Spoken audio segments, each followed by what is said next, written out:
having a good resilience index is always important at any time because the labor markets are changing all the time.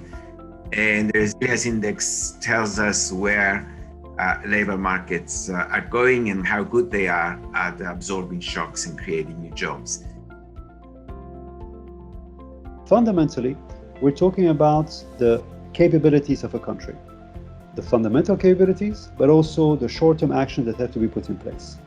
Interestingly enough, the GLRI measures not only both pillars, but the comparison between both pillars. And that means your ability to balance the structural and cyclical pillars. The closer you are, the faster you are. The wider the gap, the more you have a challenge to address.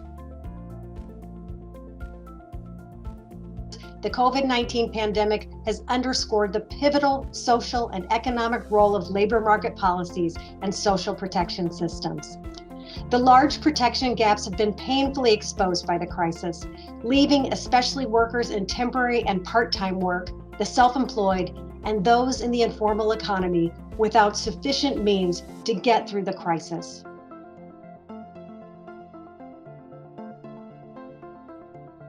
That we must absolutely look at the quality of jobs and not just the quantity. So looking at the quality jobs and the sustainability of jobs over time. And this has been particularly highlighted in the context of the COVID-19 crisis.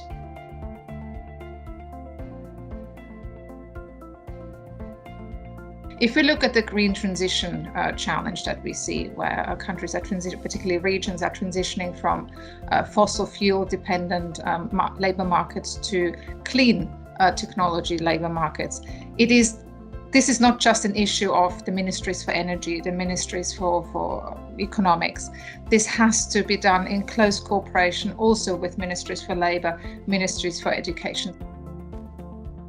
New Zealand has one of the more deregulated labour markets in the world, and that has led to, yes, some efficiencies, but also significant inequalities. And so one of the things our government is looking at is how do we make sure that we have a more equitable labour market in which the gains that we make through productivity are more equitably shared with labour than they have been over the last 30 years in our country. As well as simply getting kids back in school, and although it's a bit of a longer term priority, governments really should take advantage of this global shock as a reset opportunity to review their educational curricula. And in consultation with the private sector, so that at least has a sense of what is needed now in the jobs market. For many still in this region, they tend to think of it as a trade-off between green and growth. Whereas actually, I think what your story is telling us actually is to see them as not a trade-off, but actually something that's consistent with each other. So green growth is something that we should be pushing more throughout this region.